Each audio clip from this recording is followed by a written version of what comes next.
Esta é uma reflexão sobre a história de Campinas, realizada através de uma caminhada pelo seu centro histórico, observando nomes de ruas, técnicas construtivas, projetos arquitetônicos, fachadas de edifícios, hábitos, vestígios e detalhes da malha urbana que quase sempre nos passam desapercebidos em nosso cotidiano acelerado.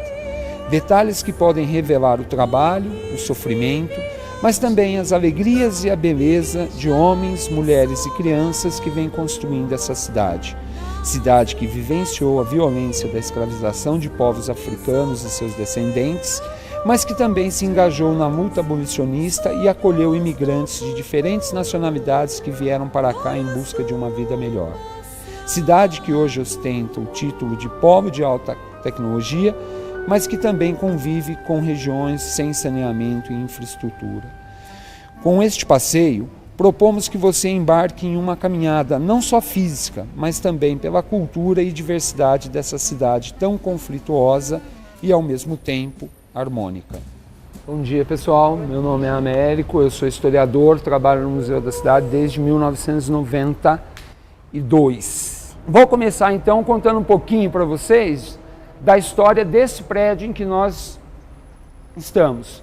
Esse prédio, que hoje abriga o Museu da Cidade, ele foi construído entre os anos de 1884 e 1886 para receber a Fundição Midgerud. A Fundição Midgerud era uma empresa norte-americana que veio e se instalou no Brasil com o desenvolvimento da cultura cafeeira e, inicialmente, funcionava na Rua do Rosário, que vocês hoje conhecem como Avenida Francisco Glicério.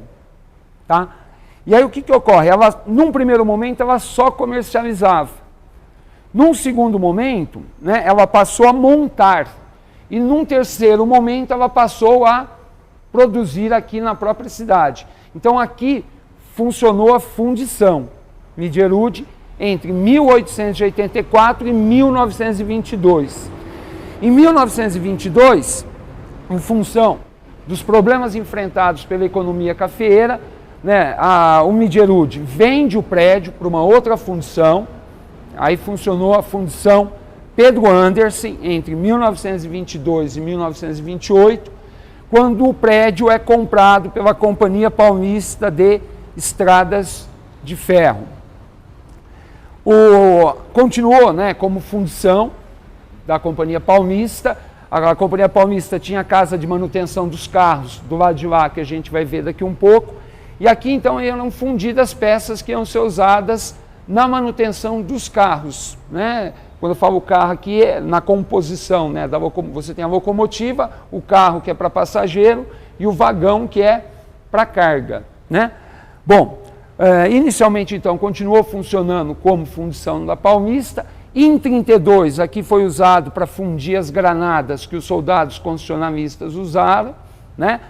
Quando a ferrovia passa a enfrentar a concorrência maior do novo modal de transporte, o transporte rodoviário, a fundição deixa de funcionar. A Paulista concentrou suas linhas de manutenção em Jundiaí e Rio Claro, e aí passou a funcionar aqui como um entreposto comercial. Fins da década de 60, anos 70, quando junta todas as companhias, dando origem à FEPASA, o prédio passa a ser da FEPASA e passa a funcionar como estacionamento. Nos anos 80, o prédio fica desativado. né? 1987, obras do túnel, né? Era prevista a demolição desse prédio. Só que o que acontece? A cidade se ressentia de uma série de demolições que ocorreram a partir da aprovação do Plano de Melhoramentos Urbanos. Em 1936, foi formada uma comissão, né, que ficou conhecida como Comissão de Melhoramentos Urbanos. Foi convidado o Prestes Maia, que veio e fazia parte dessa comissão, tanto é que muita gente vai chamar esse plano de Plano Prestes Maia, e ele começa a projetar a cidade do futuro. E aí é que vocês, né, que a gente vai passar a perceber que nesse projeto a cidade passa a se articular para um modal do transporte rodoviário. Surge então a ideia desses círculos concêntricos, que se vocês forem pensar, o centro da cidade tem vias expressas, né, que são círculos concêntricos, né? Então você pega, por exemplo, Orozimbo Maia, Radial Penido Burnier, Senador Saraiva, Moraes Salles, né? Aí até a Norte-Sul, ou você pode pegar um círculo maior, né, que aí você vai até Aquidauã. Aí o que ocorre? Demoliu-se Igreja do Rosário, demoliu-se parte do Palácio da Mogiana, e quando vieram para demolir esse prédio, existia uma associação que havia se formado, chamada Associação Preservacionista Febre Amarela, composta fundamentalmente por arquitetos, urbanistas, historiadores, escritores, e eles impediram a derrubada do prédio. Eu costumo brincar, né, que os operários vieram para demolir, eles promoveram um abraço simbólico ao prédio, teve o início daquela confusão, foi todo mundo chamado para tomar um cafezinho com o delegado de polícia ali no hoje primeiro DP, né, que também é um prédio histórico do Ramos de Azevedo, né, e o prefeito à época voltou atrás. Em 91 abre-se o processo de tombamento, né, e o prédio vai ser finalmente tombado como patrimônio histórico cultural da cidade. Em 92, por opção da prefeitura, o prédio passa a abrigar o Museu da Cidade, né? A primeira exposição se chamou O Homem, a Cidade e o Tempo, e aí a perspectiva era que o museu recebesse exposições e trabalhasse com o seu acervo, contando a história da cidade. Qual é o grande fato inovador do Museu da Cidade, do conceito, do projeto? Todo mundo aqui, pelo menos o pessoal que tem a minha idade, deve se lembrar dos museus do Bosque, que tinha o Museu Indígena, o Museu do Folclore, né? O Museu Histórico. Então, o que ocorre? A equipe do museu, naquela época, entendia que era preciso fundir. Por quê? Os objetos da elite, que pertenceram ao Marquês de Três Rios, que pertenceram ao Barão de Itapura, que pertenceram a uma série de fazendeiros, eles estavam no Museu Histórico. Tudo aquilo que era cultura popular não ficava no Museu Histórico, ficava no folclore, ou seja, o que a população faz não é história, né? História é o que os grandes homens fazem, né? E o indígena também não estava no histórico. E qual que era a ideia daquele conceito? Era recuperar todos nós como agentes da história, né? Então, independentemente, entender a cidade não como produto da ação dos grandes homens, dos barões de café ou dos prefeitos, mas entender a cidade como produto da ação de um coletivo de pessoas, de homens, de mulheres e crianças que no seu trabalho, no seu dia a dia, construíam a história da cidade. E aí se criou o museu.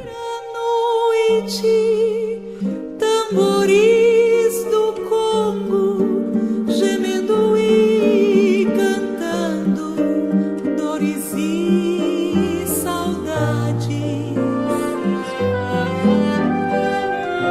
a evocar martírios, lágrimas e açoites que floriram claros sóis da liberdade. 1889, vou aproveitar o brasão da camisa das meninas, vocês estão vendo uma fênix. A cidade tinha 30 mil habitantes. Começaram as epidemias de febre amarela. E aí o que ocorre? Pelo padrão de conhecimento da época, eles não sabiam que a febre amarela era transmitida pela picada do mosquito. Eles pensavam que era pela água. O comendador William Clark Van Midgerud, que era o dono da fundição, ele criou uma associação, Associação Beneficente Midgerud, que era para auxiliar as vítimas da epidemia. E aí ele mandava buscar água em ele mandava buscar água em Rebouças, que vocês hoje conhecem como Sumaré, trazia a água, depositava a água aqui para distribuir depois para a população. Tá? Por quê? Existia uma preocupação muito grande, porque a gente vai estar caminhando pelo centro e a gente se esquece, mas o centro da cidade, gente, talvez não seja a palavra mais adequada, mas ele era meio um pântano. Então, onde tem um mercadão, precisou ser drenado, tem nascente ali. O Largo do Pará tem a nascente do córrego do Tanquinho, que desce canalizado pelo Barão de Jaguara, vira César Berrenbach, que vai encontrar uma outra nascente que está na Praça Carlos Gomes, que encontra com outra nascente que a gente sempre lembra do Convivência, das infiltrações de cima, e se esquece das infiltrações de baixo, porque o Convivência também tem uma nascente canalizada, né? E aí elas se encontram, passam na frente da prefeitura e ali a gente não se lembra. A hora que só vai se lembrar a hora que chega lá embaixo, onde está o antigo gasômetro, o atual CPFL, subestação da CPFL ali, que de repente aparece um riacho, tá? Então, é um pouco isso. Então, eles viam essa água como algo perigoso. Então, mandava buscar água em Rebouças, que a gente conhece como Sumaré hoje. Rebouças é porque era uma estaçãozinha de trem, era um distrito de Campinas, né? E trazia a água que eles consideravam boa para distribuir para a população. Lágrimas e açoites que floriram claros sóis da liberdade.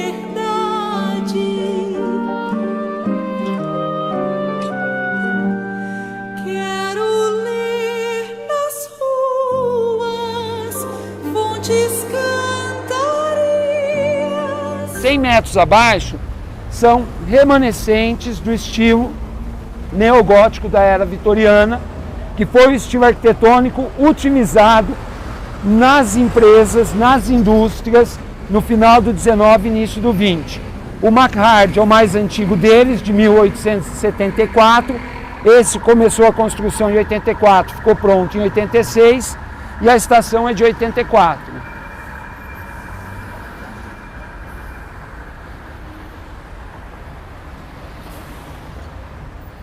E aqui temos que pensar também o seguinte, viu, pessoal? Isso aqui antes era uma grande área ferroviária, então tinha trem, tinha bonde, tinha trilho para tudo quanto é lado. Até a topografia do terreno foi alterada. Nós temos um monumento aos 25 anos da Companhia Mogiana de Estradas de Ferro, foi feito em 1897, tá? Para alguns, a mulher representa a república e a engrenagem a indústria. Originalmente, o monumento não ficava aqui, ele ficava lá. Porque onde vocês têm essa pista hoje, etc., ali era chamado de Praça dos Ferroviários. Era uma grande plataforma de manobra de trem. Então tinha uma série de linhas e aí era onde eles usavam para montar as composições para seguir viagem. Um dado curioso, durante a Revolução de 32 foi a região mais bombardeada da cidade, onde vocês veem hoje a estação de transferência. Nessa estação, gente, saíam 3 companhias, tá? A Paulista, lá dentro eu vou mostrar depois melhor. A Mogiana e a Cabrita, que ia para o Pico das Cabras. Se a gente tomar o complexo ferroviário como um todo, lá no Bonfim a gente ainda tem a estação da Sorocabana, que também se integrava. E lá na estação Guanabara, onde funciona o CIS Guanabara da Unicamp hoje, se integrava também a Mogiana e a Funilense. A Funilense saía do lado do Mercadão, onde tem a peixaria ali, saiu uma outra companhia, que era chamada de Funilense. Originalmente lá funcionava a porteira do Capivara, não tinha viaduto, era uma porteira que abria e fechava para o pessoal atravessar, tá? O telhadinho cinza, que são 3 telhados, está dando para a gente ver um apenas, dos cemitérios. Oficialmente, os corpos foram transladados lá para o cemitério da Saudade, tá? E ela monta esse complexo aqui. A Mogiana vai comprar a parte de lá, tá? Um relógio inglês. E aqui, pessoal, quando a gente está com a escola, a gente vai trabalhando sempre muito em cima do concreto. Tem essa plaquinha, quilômetro 44, 42, significa que se a gente seguir a linha férrea, a 44 quilômetros e 42 metros, nós vamos chegar no início da Companhia Paulista de Estradas de Ferro, tá? Em Jundiaí, tá? A altitude, 693 metros, 197, e aqui uma placa comemorativa ao primeiro centenário, em Campinas, onde Saldanha Marinho lançou a ideia da fundação da Companhia Paulista, comemorou-se o primeiro centenário da sua concretização, 30 de janeiro de 1968. Quando a gente está com escola, eu não leio, a meninada é que vai vendo, vai fazendo corinho, tá? Então é um dado interessante, tá? Aqui vocês podem ver um banco, não sei se vocês observam aqui, ó, um E, um D, F, e embaixo um C e um P, Estrada de Ferro, Companhia Paulista. Palavras de um morador da Vila Industrial durante uma caminhada. Eles chamavam isso aqui de Muro de Berlim, tá? E aí ele brincou do lado de cá, onde nós estamos, o lado nobre. Do lado de lá, o lado pobre, tá? Então, na realidade, existiu sim, tá? Depois o cemitério saiu, mas mesmo assim, você tem o lazareto, você vai ter os curtumes, o matadouro. Então, tudo aquilo, assim, vamos dizer, que precisava, que tinha que ficar longe. Do lado de cá você tinha o teatro, o cinematógrafo, entendeu? Então, dividia, assim, a cidade. Já tinha Vila Industrial ou a Vila Industrial veio depois? Não, 1872, quando chega o trem, isso aqui, nem a 3 de maio chegava aqui. Depois, tá? Quando a gente for descendo, a gente vai ver que é o procedimento inverso, tá? A gente vai passar pela Rua do Rócio, por exemplo, que era onde eles projetaram a cidade, até onde a cidade ia em 1774. Tá, então a cidade veio crescendo para cá, a hora que a ferrovia veio para cá. A Vila Industrial, a bem da verdade, o processo de ocupação dela como bairro operário já é do início do século XX, tá? Então nós vamos ter ali a Vila dos Ferroviários, 1908. E hoje a gente não vai passar, mas tradicionalmente a gente passaria pelo Manuel Dias e não passa pelo Manuel Freire por uma outra questão, tá? Mas está bem do lado. Então você tem as vilinhas ali de 1908, 1915. Isso aqui é um carro-restaurante, senhores. Então você tem o fogão, né, onde era a área de cozinhar, etc. E aí você tinha as mesinhas, tá? Na composição, depende, porque aí você tem formas variadas de montar a composição. Talvez você lembra que tinha primeira classe, segunda classe, terceira classe, aí tinha carro dormitório, então existiam possibilidades de montar a composição. Quero ler nas ruas fontes cantarias, torres e mirantes, igrejais sobrados, nas lentas ladeiras que sobem angústias, sonhos do futuro, glórias do... Originalmente a Mogiana saía daqui. Aqui vocês podem observar, também foi tampado. Embaixo disso tinha trilho. Dizem que quando soterraram isso, colocaram uma manta para proteger os trilhos, aí aterraram e cobriram, tá? Porque em tese não deveria ter feito, até por ser um bem tombado, tá? Mas aqui então nós estamos entrando na área da Mogiana. A bem da verdade, aqui na área da Mogiana, que depois virou tudo FEPASA, Os fazendeiros da região de Rio Claro, São Carlos, que era uma área em expansão, queriam que seguisse um caminho. Os fazendeiros da região de Mogi queriam que seguisse outro caminho. Teve um embate, uma disputa. Por quê? Porque para prosseguir tinha que angariar novos investidores, novos fazendeiros. No meio da parada surge o Conde do Pinhal. Ele entrou e falou, olha, eu banco. Ele já tinha a Rio Claro Highway. E aí ele jogou pesado e os fazendeiros resolveram então seguir o rumo da Paulista, que vai dar origem a Sumaré, como Rebouças, vai dar origem à Americana, que também era parte de Campinas, era um distrito de Campinas, Vila Americana. Tá? Os fazendeiros da região de Mogi se unem e fazem o quê?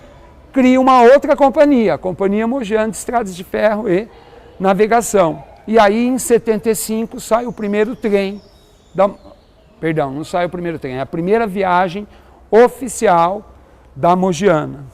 E aqui nós vamos ter um pequeno remanescente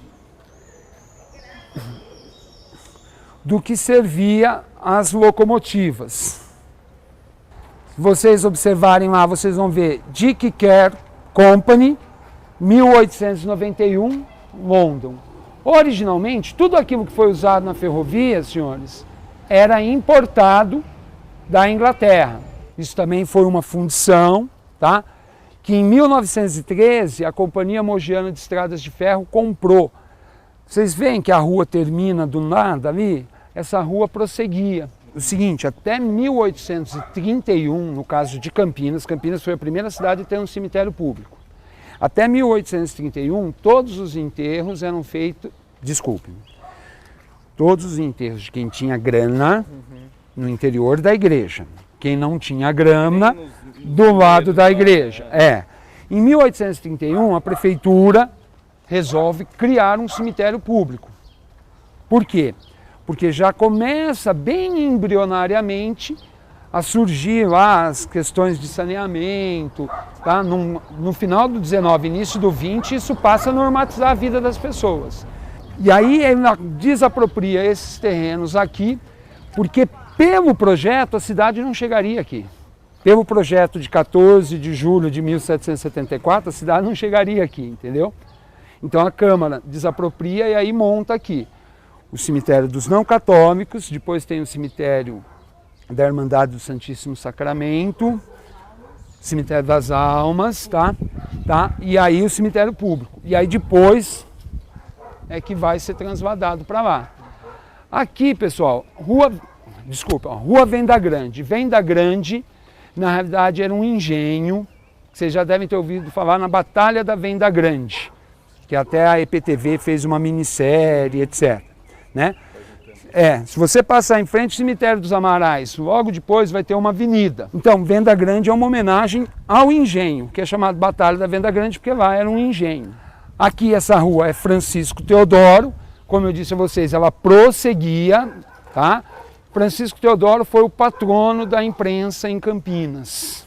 E por que a gente vem aqui, galera? Porque daquela primeira casinha lá, que a parte de cima tá branca, a parte de baixo tá rosa, até essa verdinha aqui, ó, as fachadas foram preservadas. Isso aqui é conhecido como Vila dos Ferroviários, foi construído entre 1908 e 1915, pela Companhia Paulista de Estradas de Ferro, que deixava os seus trabalhadores morarem aqui, tudo bem? A Manuel Dias e a Manuel Freire, lá embaixo, elas já são construídas por mestres de obras portugueses. Só que é interessante, se for lá e fizer uma prospecção na arquitetura, você vai ver que eles usavam um trilho de trem para a estrutura das casas, etc.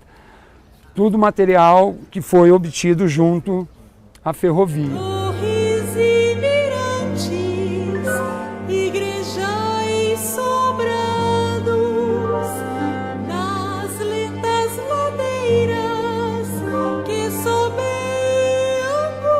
angústias, sonhos do futuro, glórias do passado.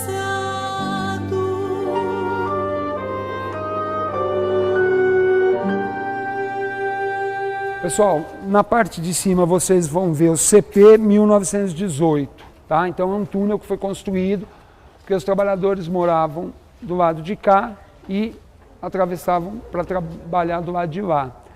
Há uma tendência historiográfica a explicar a construção do túnel em 1918 por conta de um episódio que envolve a Porteira do Capivara, onde hoje tem o viaduto.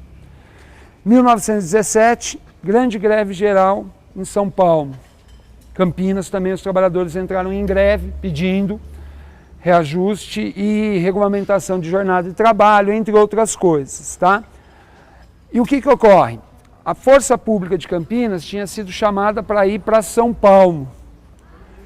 E em Campinas eles prenderam o Ângelo Soave, que era o líder do movimento.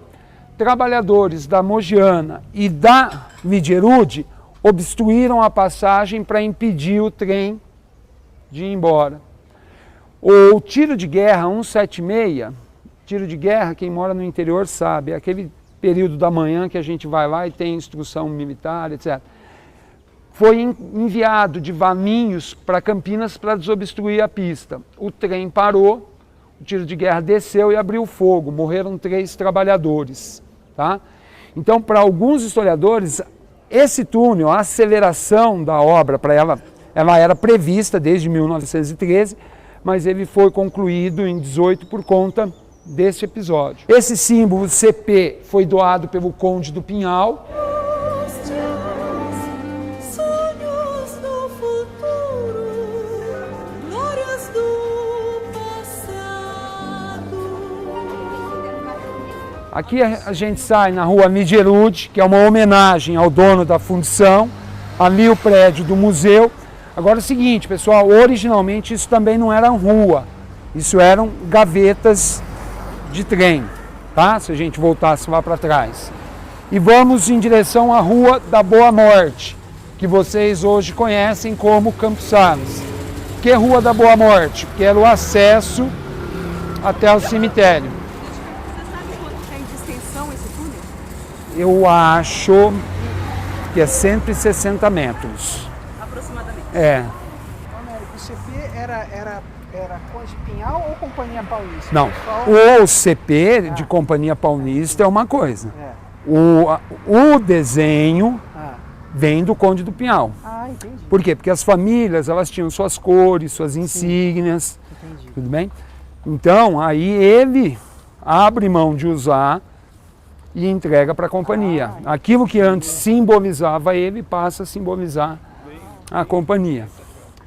Tanto é que depois ele não é conde, ele é visconde. Depois é porque você tem, né? O cara vira barão. Na realidade, normalmente é comendador, barão, né? Conde, visconde, marquês. Existe uma hierarquia nobiliárquica. Agora, o que é muito interessante, no Império, então você tem Barão de Jaguara, Barão de Itapura, Barão de Itatiba, Barão Geraldo, já é uma casa diferente, mas nesses casos o título é uma homenagem ao local. Com a República, o local passa a homenagear as pessoas. Então, Desterro vira Florianópolis, cidade de Floriano, né? Aí começa, então inverte-se essa lógica. É interessante a gente pensar. Quando a República devia colocar o coletivo em primeiro lugar, né? Ela inverte a lógica. Onde irá teu pensamento? Quisera saber agora. Quisera saber agora. Se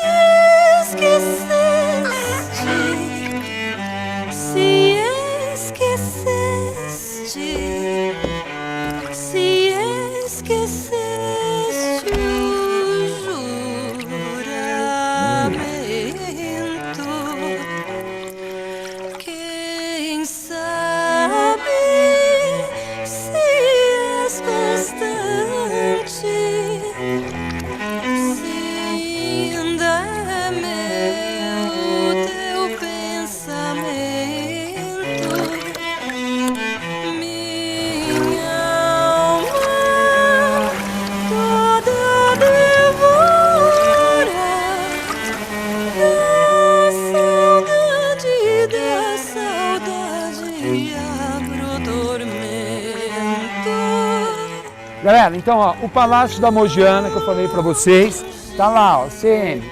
Esse prédio, galera, foi construído em 3 etapas.